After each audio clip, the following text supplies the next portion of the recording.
morning mga kamoto, nagbabalik na naman ang kaibigan yung waswasero.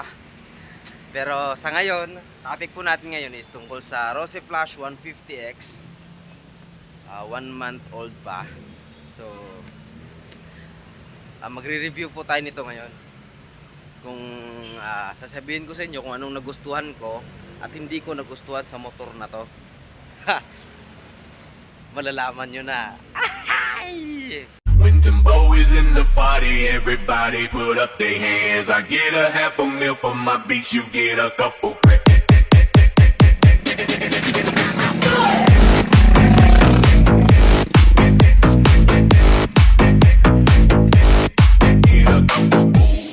Wait a minute, let me put some kush up in it. Ano nga ba nagustuhan ko sa Rosy Flash na to? Isa, nagustuhan ko yung ang nagustuhan ko sa Rosy Flash kasi naka 4 valve na, tapos naka water cooled 4 valve DOHC na, kita nyo naman may radiator na, tapos ano pa nga ba, yung pormahan niya parang hindi mo mahahalata na Rosy no. Nagustuhan ko po kasi sa Rosy na to, hindi lang sa malakas sumata. Tawag nito. Nagustuhan ko, medyo less na yung vibration. Di tulad ng dating Rosy na pag sinabi mong Rosy ma-vibrate. Kasi nga gawang China, no? So sa ngayon 1 month old pa to sa akin. Sa pag gamit ko nito, wala akong naramdaman na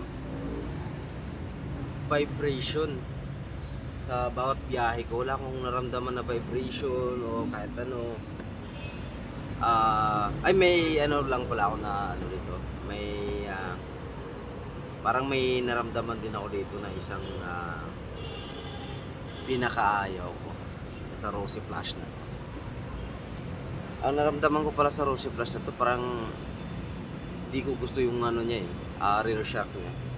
Napakalambot, parang bakla. Ay, sorry sa mga bakla dyan, baka ibabash nyo ako. Napakalambot po, no? Kasi kapag may angkas po kayong dalawa o kahit isa, lalo na kapag malaki, kapag may nadaanan ko yung mga medyo lubak na daan, talagang sasayad talaga tong center stand na to. Sa akin ilang beses na sumayad yung center stand ko. Tapos ano pa nga ba,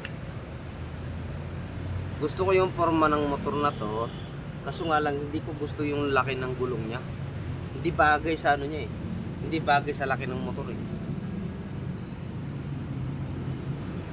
Ano kayang masasuggest nyo? Papalitan kaya natin tong gulong at mags niya? Baka may mag-sponsor dyan.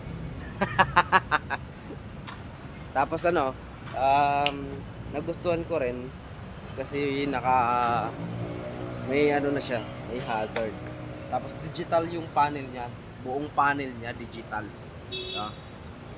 Tapos may hazard yan. Alaka.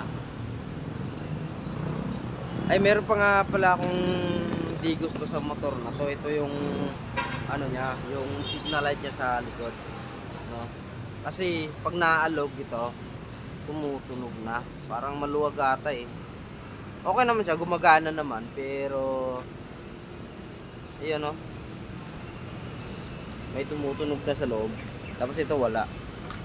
Baka siguro sa susunod mapalitan ko to. Hindi ko alam kung anong kasya dito. Ano pa nga bang hindi ko gusto dito? Side mirror. Ito, side mirror. Hindi ko gusto yung side mirror niya. Pangit yung side mirror. Sorry sa Rosy.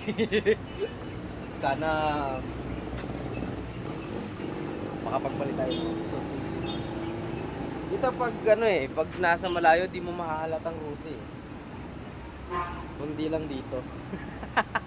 May tatak na Rosy. Tapos dito sa gilid, walang nakalagay na Rusi.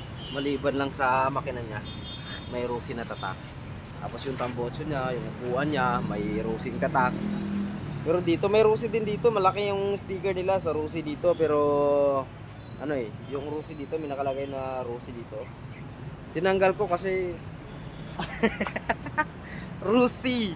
Rusi. No? So, yun lang. Ayun, salamat sa panonood sa ating short video. Sana suportahan nyo po ako sa aking mga pag-vlog. vlog. O nga. Salamat nga pala sa panonood. Sana mag-iwan kayo ng bakas. Mag-like, subscribe, and share sa YouTube and Facebook page ko. God bless you all!